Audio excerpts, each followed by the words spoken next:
tomatoes. I think there'll be peppers. What else is over here? Let's take a look.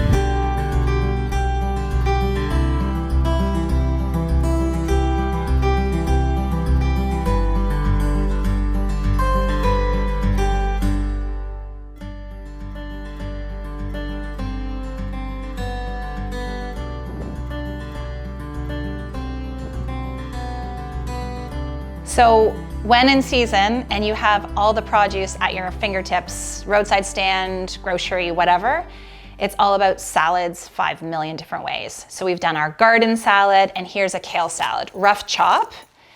Kale and beets is a beautiful combo, and it's great with nuts. Pistachios, rough chopped almonds, roasted, and beets, probably because the color is so beautiful.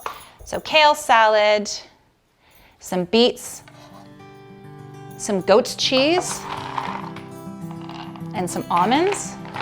You got yourself a lunch.